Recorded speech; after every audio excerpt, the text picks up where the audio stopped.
Hi guys, Jonathan here. So I'm going to be running a half marathon coming up this weekend at the Huntersville Half Marathon. So I figured for any of you guys who are going to be doing your first race, whether it's a 5K, 10K, or even a half marathon, or let alone a full marathon, I just thought I'd go over some of the gear that I like using when I have race day.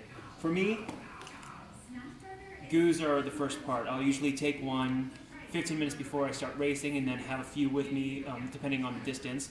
I try to take them every 45 minutes, but I've timed it so every 4 miles I'll be sucking one of these down, and it helps me give me a little extra energy and calories in there.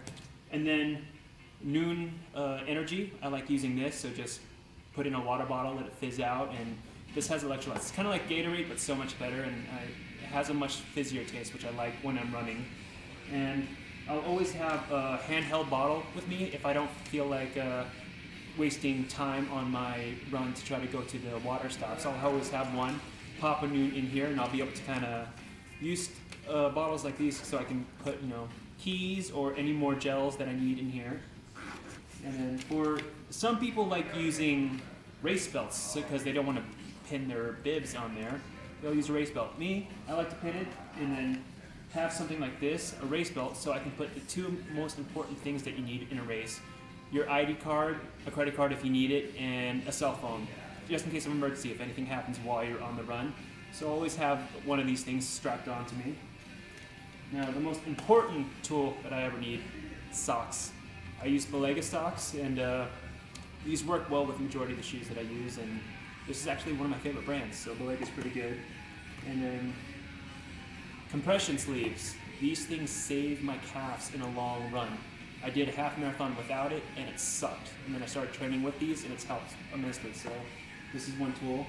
Now this weekend it's going to be cold, really cold. So it's good to have a beanie and good to have a nice long sleeve running shirt or a sweater. I like using Nike or Adidas, but the lighter colors the better.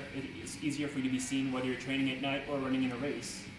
And before the race, I'll use the stick to kind of iron out any sore muscles or any stiff muscles on my legs. And I'll even use this. This has become my best friend at home when I need to stretch things out before and after a run. And yeah, that's pretty much the gear. And the last thing is, a good pair of shoes. Whatever you train in and you feel comfortable training in it, you should be comfortable running in those during the race. So don't try to switch things up on the day of the race or before. So that's just my gear review or recommendations of what you need during a half marathon. Hope it works, guys.